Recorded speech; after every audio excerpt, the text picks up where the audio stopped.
Olá, gente, tudo bem? Bem-vindos ao Intervalo Literário. Meu nome é Bruna e hoje a gente está aqui para conversar sobre um livro que foi proibido na Amazon. Olha que louco!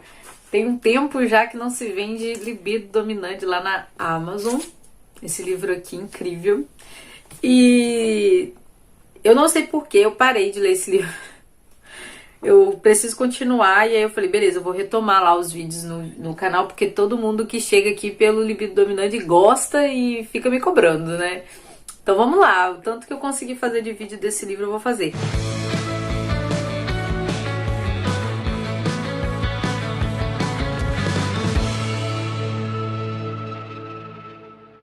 A questão é que o vídeo de hoje já tem um assunto que já tem aqui no YouTube, que é o vídeo da Renata. Eu queria indicar pra vocês, tá aqui embaixo, vou deixar aqui embaixo pra vocês verem. É um vídeo maravilhoso sobre a Margaret Sanger. E o que eu vou falar aqui é só um aspecto assim da vida da Margaret Sanger que me chamou a atenção, que é sobre a contracepção, né? E o imperativo moral, né, de que as pessoas boas, educadas, as pessoas razoáveis, né, elas têm poucos filhos, e as pessoas que têm muitos filhos são vistas como pessoas que estão aí prejudicando, né, o mundo. Saiu até uma matéria um dia desse falando que adolescentes já veem a contracepção como assim, um ato heróico, né, eu não vou ter filhos porque o mundo já tá muito habitado, né? Então, assim, esse imperativo moral da contracepção acabou se tornando uma grande falácia, uma grande verdade, assim, implantada na cabeça das pessoas. Não importa, né, se você é cristão ou não, em algum momento você já foi aí, né, pego, né, de surpresa a respeito disso. Quando alguém fala, eu quero ter muitos filhos, você fala, essa pessoa tá doida. Quantas vezes, né, a gente não pensa isso? Quantas vezes eu não pensei isso? Meus pais pensam isso, né? Todo mundo pensa isso. E o que mais, assim, como cristã, né? O que mais me assusta hoje é a falta desse assunto, dessa educação aí nas igrejas, né? A igreja católica, ela tem essa moral da família, dos filhos como bênção do Senhor, como casamento assim frutífero e tal, e das formas morais e dos motivos justos para vocês passar uma gravidez. Só que dentro da Igreja Católica tem muita gente que ainda é aferrada aí a essa questão da contracepção por motivos de dinheiro, por motivos de conforto, por motivos de ambientalismo, né? E tudo mais. Só que a Margaret Sanger está envolvida nessa questão, e a leitura desse capítulo faz a gente entender como é que a contracepção acabou sendo, né, um assunto debatido e defendido tanto por liberais quanto conservadores, né, tanto pela esquerda quanto pela direita, tanto pelos ateus quanto pelos religiosos, né? Como que esse negócio pegou a humanidade e o que isso tem a ver, né, com a Margaret Sanger, com aquela teoria neomalthusiana, né, da falta de alimento para as pessoas, que a gente precisa diminuir as pessoas porque senão não vai ter o que comer e tal. E ao mesmo tempo, né, que eu me lembrei de como que a gente fica indignado que uma pessoa tenha tanto dinheiro e as outras tenham tão pouco. Não querendo soar socialista, claro, mas tem o caso emblemático aí das filhas do Gugu, né, que elas estão assim impactadas com a maldade da tia delas, né, que não deixa elas comprar o Porsche. E elas estão pé da vida porque elas compraram um carro que custa a metade de um Porsche, em dólares. Teve um outro caso também que foi interessante, que foi lá no perfil da Marcela, né? A Marcela falou de contracepção, e aí teve uma menina que eu fui pesquisar, né, o perfil dela, que ela falou assim, eu vou ter 2 filhos só e eu vou parar de ter porque você não sabe o que é ver um filho passando fome. Aí eu falei, menino, calma aí, esse negócio de filho passando fome aí, vamos ver, né? Aí eu fui pesquisar lá no perfil da menina, né? A menina, né, como eu fui olhar o quê? Os arredores ali das fotos, né? Primeiro, a pessoa tem um iPhone. Segundo, a pessoa tem uma casa muito boa. Nossa, a casa da menina é linda, gente. A decoração daquela casa é carérrima, entendeu? Você vê pela qualidade, assim, dos jarrinhos, né? Dos espelhinhos e tal. Outra coisa é a qualidade do cabelo dela. O cabelo dela é bem hidratado, bem feito. Todas as fotos do cabelo dela tá lindo. Até as fotos que ela tá com os filhos dela, ela tá super bem arrumada. Unhas de gel, que eu sei, tá? Que eu já tô pescando. E aí eu falei, em que mundo essa garota acha que se ela tiver 3, 4, 5 filhos, os filhos dela vão passar fome, né? Então, assim, ela não quer ter filhos. Olha aí o imperativo moral. Ela não quer ter mais um filho, porque alguma pessoa em algum lugar tem um filho passando fome. Assim, absurdo, né? Então eu falei, beleza, não pode ter o terceiro filho, mas a unha tá ali, né, bem? Tá em dia. E o iPhone tá pago. Eu não aguento, gente. Eu não aguento. Mas vamos a Margaret Sanger. Margaret Sanger, ela se casou e foi morar onde? Greenwich Village. Aquele lugarzinho ruim que nós já vimos o que é, né? Então volta aí, se você não viu, tem uma playlist aqui do Libido Dominante. Esse lugarzinho em que as ideias, né, progressistas ali estavam fervendo, as ideias de Freud e a liberdade sexual e tudo mais. Ela casou com um moço, eu anotei o nome dele aqui, William Sanger. E ele ia, assim, amargar, né? Ele foi pra lá em 1910. Lembrando que o anticoncepcional só foi ser, assim, amplamente distribuído, defendido pelo governo americano e tal, em 1960. Então ela tá aqui ainda com as ideias, mas ainda não tem a matéria, né? Não tem ali o instrumento. E ela começou, né, ali dentro do Greenwich Village, ela era socialista, ela tinha uma luta, assim, em relação aos trabalhadores e tal, lutava contra os grandes capitais, mas a pauta dela mesma acabou sendo o amor livre. E ela queria muito que essa contracepção viesse, que as ideias das mulheres em relação aos filhos viessem, para que ela pudesse, né, ver ali uma geração de mulheres livre, né, desse grande mal que é um bebê. Só que ela não só levava essa pauta assim muito a sério, quanto ela praticava, né? Então William Sanger, depois de um certo tempo, vê a esposa dele por aí traindo ele loucamente. Ele não gosta, não.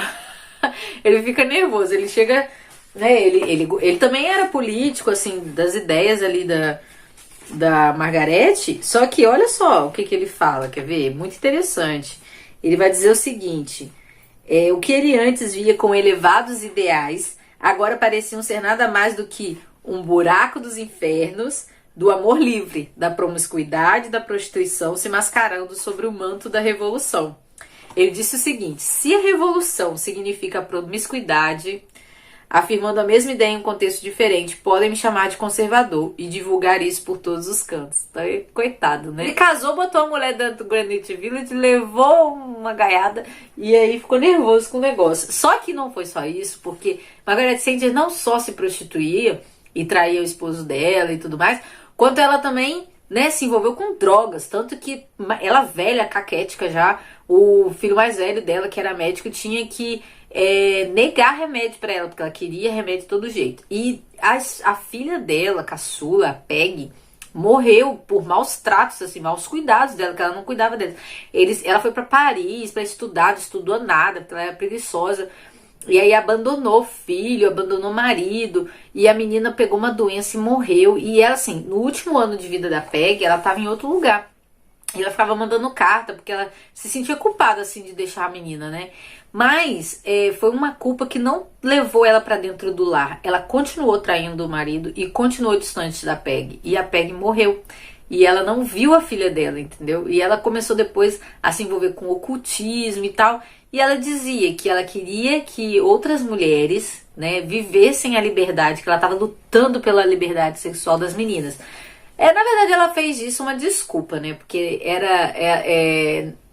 isso bateu tanto na consciência dela, né? Que ela fez disso uma grande pauta. Ela fez disso assim, nossa, eu não pude cuidar da minha filha porque eu estava trabalhando para a humanidade. E realmente tudo que ela fez surtiu efeito, tá?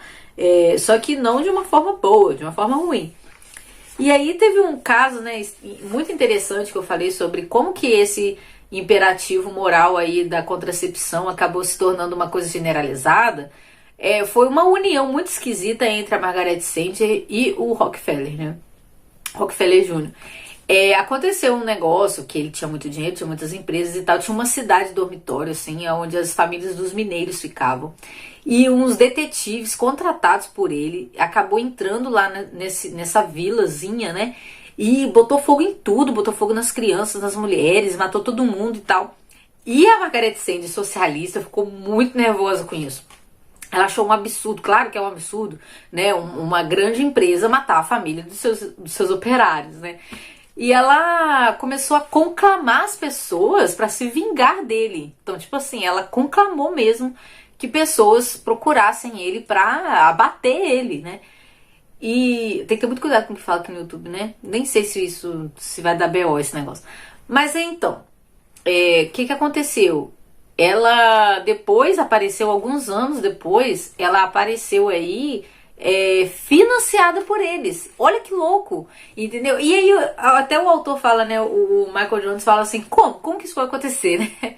A questão é que a Sanger começou a usar, né, essa questão do amor livre e da contracepção, justificando essa contracepção, esse amor livre e tal, pelas ideias neo-malthusianas, né, que é a questão de você ter muitos filhos e você ter menos dinheiro.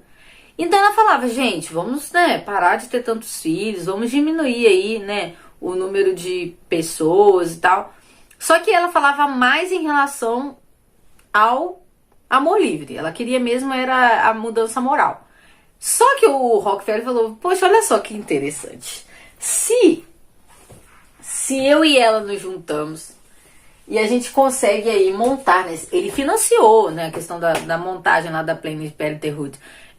Se a gente se junta, né, o projeto social dela de que nós empresários devemos parar de explorar as famílias e distribuir melhor a renda, vai ficar sem justificativa. Por quê? Porque o problema não sou mais eu que guardo dinheiro pra mim. São essas pessoas que têm um monte de criança, entendeu?